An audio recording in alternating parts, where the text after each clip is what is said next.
Condro lan Kartika Haneksen.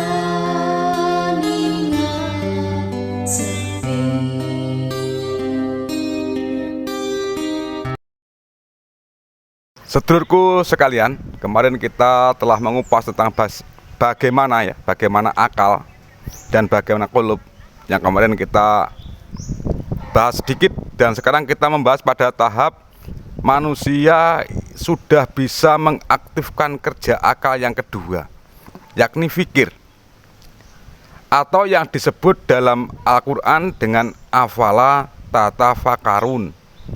Dengan fikir ini manusia akan mampu menjangkau hal-hal yang tidak tampak di dunia namun nyata keberadaannya, seperti surga, neraka, malaikat, setan, pahala, dosa, dan sebagainya. Karena agama ini diturunkan dengan membawa kabar gembira tentang adanya surga beserta kenikmatan-kenikmatan yang ada di dalamnya. Selain itu, Islam juga membawa peringatan kepada manusia tentang adanya siksa yang pedih di akhirat kelak.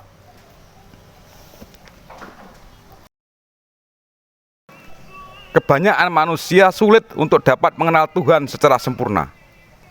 Maka diturunkanlah Kanjeng Nabi Muhammad untuk memberikan jalan tengah agar mereka menyembah Tuhan sesuai dengan kemampuannya. Adanya surga dan neraka serta malaikat dan setan merupakan motivator supaya mereka mau menyembah Tuhan. Sayyidina Ali menyebut manusia yang seperti ini sebagai hamba yang berjiwa budak dan berjiwa pedagang, yakni yang hanya mau menyembah Tuhan jika diancam dengan neraka dan dijanjikan sebuah pahala atau surga. Golongan inilah yang dikatakan sebagai kaum santri yang terkutuk dan mabuk tobat oleh Syekh Siti Jenar.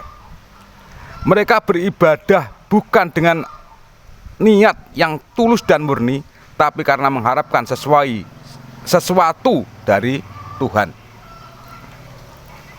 Namun setidaknya manusia yang sudah terbuka kerja fikirnya lebih baik daripada mereka yang masih terkungkung oleh nafsu dunia. Hal ini merupakan salah satu jalan untuk mengenal Tuhan lebih jauh. Manusia yang telah mampu memahami, menghayati, dan merasakan kehadiran alam surga, neraka, malaikat, setan, serta segala sesuatu yang berkaitan dengannya, berarti ia telah memasuki pengenalan terhadap alam misal sebagai bekal untuk mengenal Tuhan yang lebih jauh.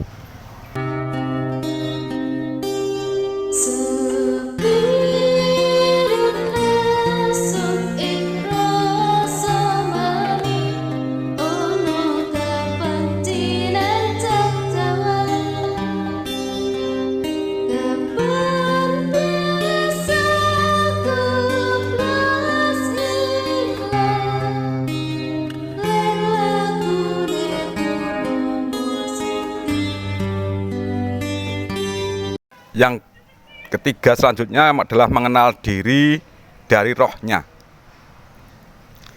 Di tingkatan selanjutnya manusia diharapkan bisa mengenal rohnya.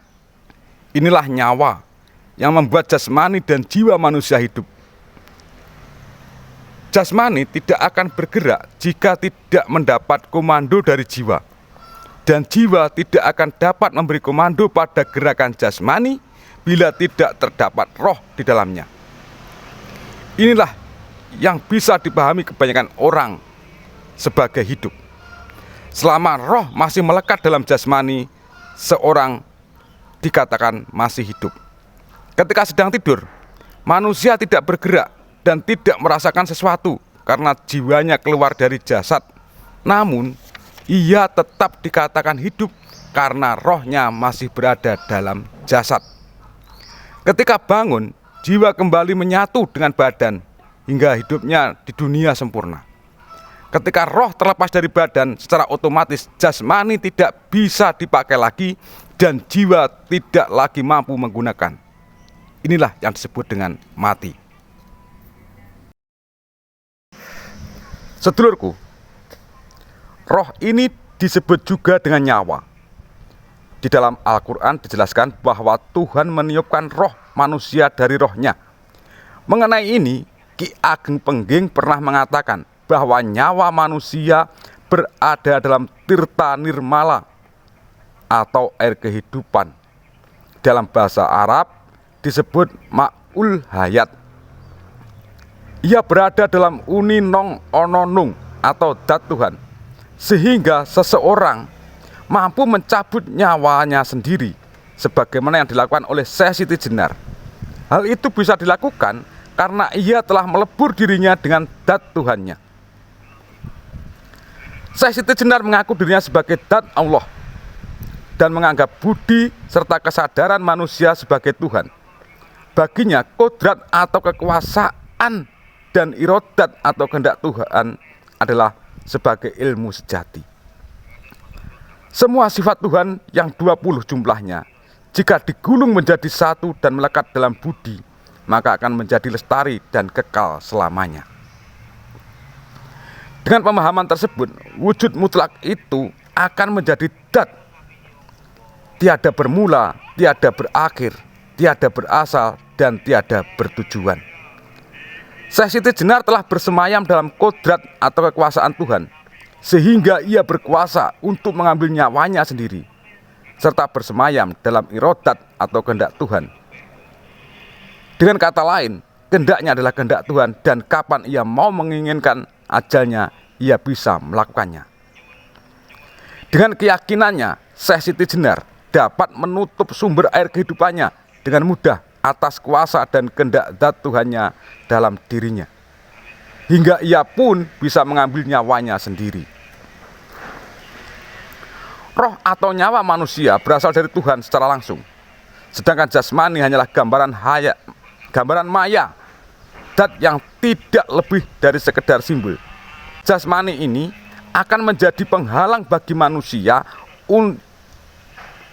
untuk mampu menangkap rahasia diciptakannya jasmani itu sendiri. Namun, bagi orang yang sudah tersingkap pandangan batinnya, ia akan melihat zat Tuhan dalam zatnya. Sedulurku, menurut Syekh Siti Jenar, jasad manusia adalah wujud Tuhan, sedangkan Wali Songo berpendapat bahwa kepala manusia merupakan singgasana kemakmuran Tuhan, dan manusia ialah singgasana kemuliaan Tuhan dalam dadanya, dan kemaluan manusia adalah singgasana kesucian Tuhan. Kedua pendapat tersebut tak jauh berbeda, yaitu sama-sama meyakini bahwa jasad manusia adalah gambaran dari rupa Tuhan.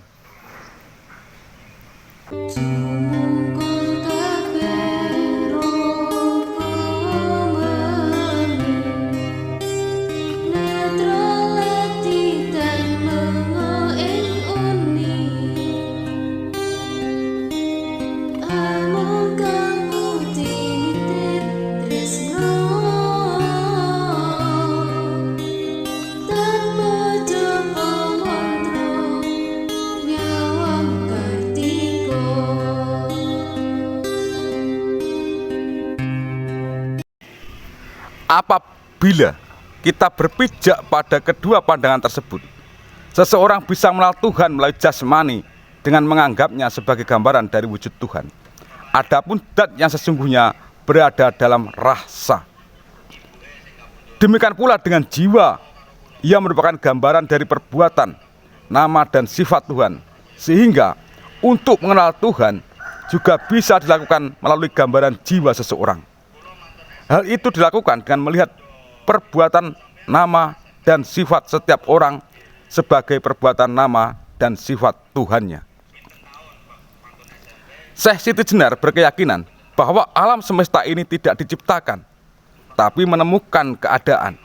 Sebab ia berkeyakinan bahwa Tuhan tidak menciptakan barang baru, dan Dia adalah Dat Maha Tunggal, sehingga apa saja yang diciptakan pada dasarnya ialah Dia juga, karena bahannya berasal dari dirinya. Demikian juga dengan alam semesta ini, yaitu sebagai gambaran penampakannya alam ajsam atau alam jasmani merupakan gambaran wajah Tuhan, sedangkan alam misal atau alam jiwa adalah gambaran perbuatan, nama, dan sifat dari Tuhan.